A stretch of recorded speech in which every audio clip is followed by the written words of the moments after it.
My client came to me because she never felt really comfortable with the colors that she received from other color analysis professionals. She was analyzed as a true spring, bright winter, and even a cool winter. Now, all these professionals were trained color analysts with large YouTube channels and businesses. She trusted them, of course, and started to believe that she can wear bright colors. This is the image that my client submitted, and here's why she got those results for the winter palette. The image is not produced in a proper analysis setting, and there are 3 things that are key here. First of all, this is artificial lighting, not a natural lighting, which would be proper for a color analysis. The second mistake is that she's wearing a dark gray top, which is influencing the results. And the third mistake is that there is a brown background, which is also influencing the results. Now, this leads to mistakes during the color analysis and the assumption that she is deep, cool, and bright. Only 5 of 48 colors are perfect for her in all aspects of color: hue, chroma, and depth. Now, this means that this color palette is 90% wrong. And the same is the case for her spring palette that she received. I analyzed every single color of it, and the verdict is that only 3 of 40 colors are perfect for her. So the spring palette is 92% wrong for her. And remember, she was analyzed a couple of times.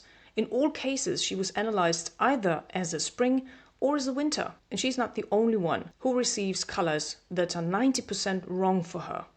And here are 3 reasons why the seasonal color analysis is wrong 90% of the time for all color types. Reason number 1. As you know, the seasonal color analysis has the concept of warm versus cool, soft versus bright, light versus deep, and high versus low contrast. Now, when you notice that, you see clearly that this system is a dual system, which can only deliver generic results if it is either A or B and nothing in between. The second reason why the seasonal analysis is wrong 90% of the time is because the seasonal analysis is categorically interconnected. What does this mean? For the winter palette, it means that deep is also bright. This means depth is interconnected with chroma. There's no variability. If you are deep, you have to be bright. And for the spring palette, it's the same.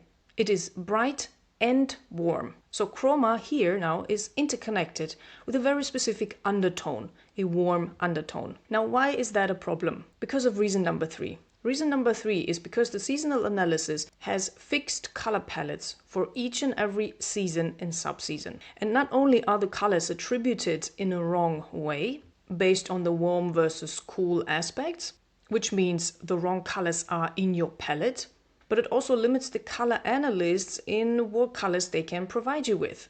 And here's the reality. We have 8 billion color types. They are all unique.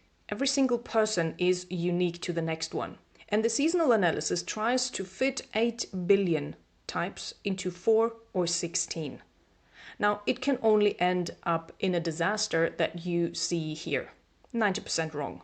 Sometimes even more. Now, 20 years ago, when I started looking into my own color season, I wanted to know my best colors, obviously, and I was very astounded to observe that the colors recommended were not really flattering for me. And I was really wondering why. So I started to research the history and the science behind the seasonal color analysis. Now, fast forward 20 years and meticulous study of physics, biology, and medicine, I now understand why the seasonal color analysis fails you 90% of the time. So I will share 4 astonishing discoveries I made during this research. The first discovery I made is this: human color types are based on root colors that you can find in your skin, hair, and eyes, and not undertones, which don't exist in science. And here's the important part. All 3 features are equally important in determining what colors suit you best. Now, the seasonal analysis ignores eye color for the most part. During my research, I discovered an intricate and really fascinating relationship between those root colors and the laws of human color harmony that I have then developed into the first science-based color analysis method that I now use to analyze my clients. Why did I develop this system? The first and initial reason why I started developing a better system is because I wanted to get better results for myself. Back then, I didn't even think about sharing my findings with anyone. In fact, I kept it to myself for many years. But as I grew more and more in understanding the flaws of the seasonal system and how much better I could provide results, I realized that it would be awfully selfish of me to keep it to myself. In fact, I started feeling very ashamed of myself that I was so selfish and didn't want to share it with anyone. Now, here's the second astounding discovery that I made. Human color types inhibit not only very specific harmonic hues, but also specific chroma, depth, and contrast. They are not dual, as the seasonal color analysis assumes. They are a dynamic and beautiful spectrum. Like a song is a spectrum of instruments, melodies, quiet and loud passages, dense and minimal phrases, while all following a specific rhythm throughout the entire song. And you are like a song with a very specific sound, masterfully portrayed through color. Here you can see an example of what I mean in terms of chroma, how bright or soft your features are. While the seasonal analysis assumes a linear chroma in every single color type, you are either bright or soft. Like my client was analyzed as a bright type, it would look like this if it was really linear. And if that was the case, she would be around a 1 or 2 across the entire color spectrum. Now, in reality, chroma is a spectrum for every single color type, uniquely made.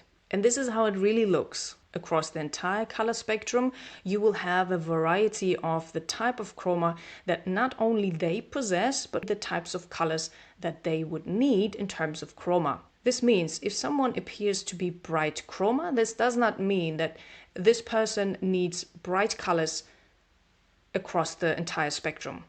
If someone appears to have medium chroma, it does not mean that this person needs medium chroma colors across the entire spectrum.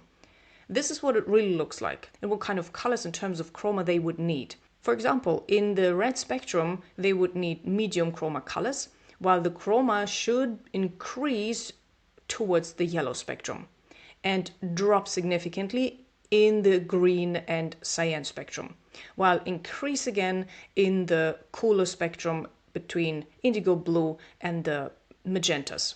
Now, this is not to say that every medium chroma type will need this type of chroma distribution across the color spectrum. I discovered that every single person is incredibly unique. So, depending on the unique features that you possess, you might be medium chroma and person B might be medium chroma, but your chroma spectrum will look completely different, which makes color analysis all the more complicated and maybe even overwhelming for you to digest at this point. But this is one reason why bright colors across the entire color spectrum don't work for my client, even if she appears to be bright. Here's the third discovery that I made during my research of the past decades. Your color type and your features are not a coincidence or just random genetic material. Your color type is an energetic body based on the specific features you have, meaning every single color that you possess is energy. And every color is a reflection of the visible light spectrum. So your specific features dictate very specific colors to wear and surround yourself with. Why, you might ask? To maintain balance and health. This is the number one goal of your body. So wearing dissonant, too high or too low energy colors will have a significant effect on your body on multiple levels. And you might believe it's okay to wear whatever or whatever you want or whatever makes you feel good. Or you may even have chroma blindness developed during the past years or decades due to various reasons. For example, if someone tells you you should wear bright colors, or soft colors in that instance, you can develop chroma blindness. What does this mean? Now, you will start doing very specific things if you have chroma blindness. You will start wearing colors that are either too bright or too soft for yourself. And you will start ignoring the other chromas because you are eager to just focus on the right one. It is very similar to people who have amusia in musical terms, who have the inability to recognize different pitches. This might be very similar to chroma blindness when it comes to intensity of a color. Over time, you might struggle to recognize whether a color is too soft or too bright for you. You might even start insisting on wearing bright colors, even if your natural contrast and color type demands a different type of chroma.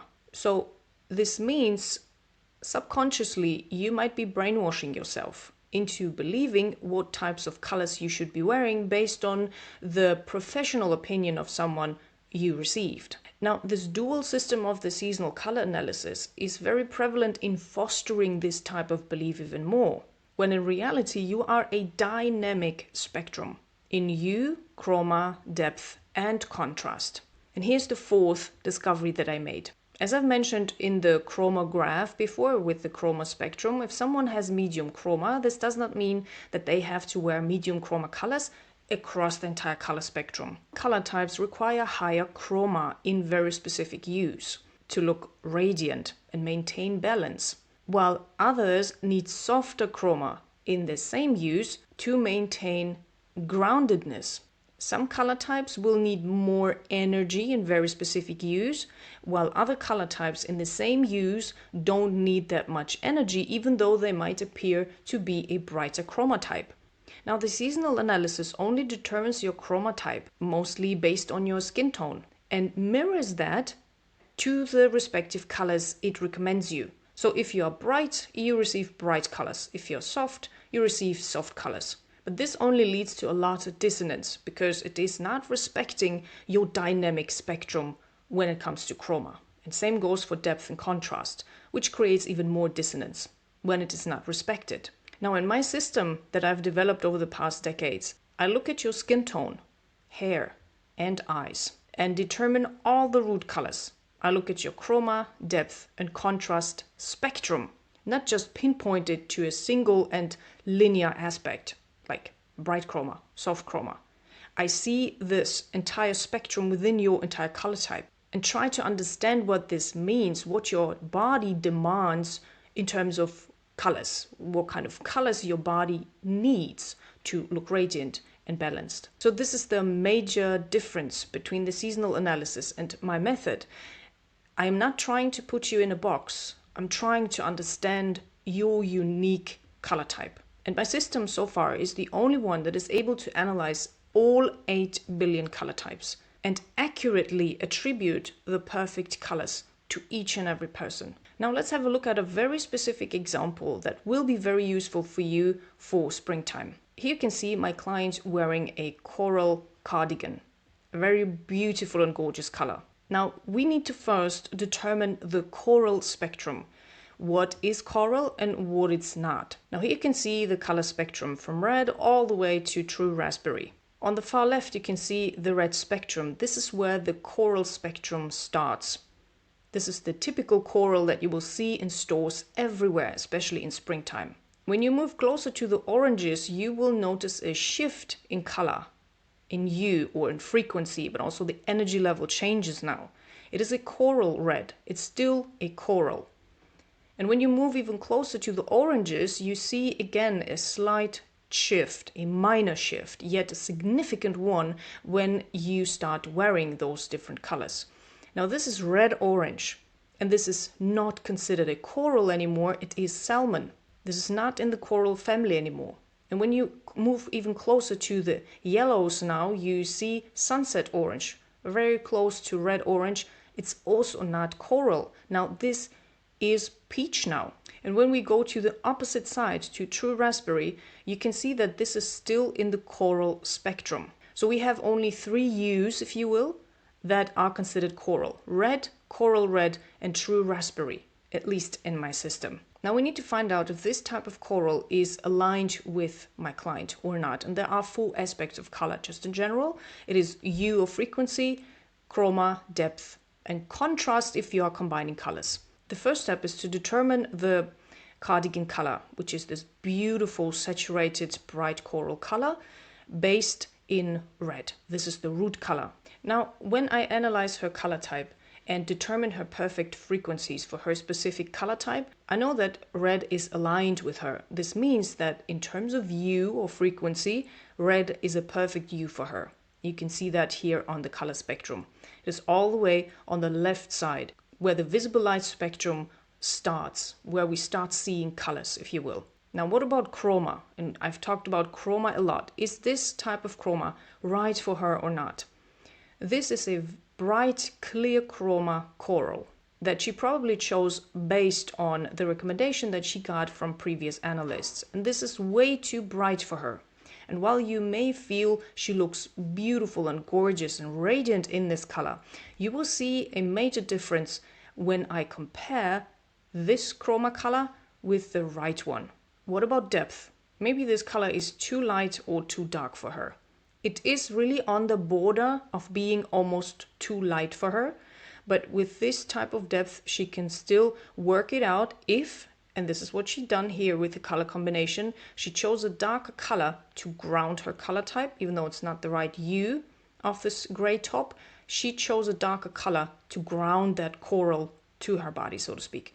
So this was a great choice to maintain balance. Now here's the number one reason why this coral is wrong for her. Hue was perfect, chroma was too bright, and depth was still perfect, even though it's on the border of being almost too light for her. And here you can see a comparison before and after with the proper analysis image now. And you may see a big difference now compared to the analysis image. This bright coral does very specific things to her coloring or her color type. The skin looks more yellow and uneven. The redness now in the cheeks also stands out more. The focus now is on the cheek area, and thus the face looks wider. The features, because of the yellow-red disparity, look torn apart. Now, she looks overpowered, distracted, and tired. And this also makes her look a little bit older, because it drags her energy down.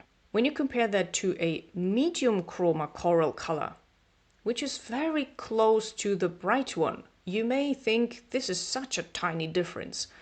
You can see how it affects her color type. Now it is harmonious with her skin tone. She looks fresh and even because the yellow and red is more balanced. It doesn't stand out or fight against each other, if you will. The skin tone looks more even. The redness is also moving more into the background. The bone structure is much clearer now, but still soft and feminine. The focus now is on the eye area, and thus the face looks slimmer. She looks polished and put together, empowered and feminine, and she looks younger with this version of color. And this tiny effect that you see on a digital representation will have a much larger effect when you see her in real life compared with a bright cardigan, as you've seen in the photograph, compared to a medium chroma cardigan in a beautiful coral color. You will see the difference even more in real life. If you have any questions, leave them in the comments. And also, if you love this video, give it a like and leave a comment. Feel free to share this video with anyone who would benefit from this information, and I recommend watching this video next.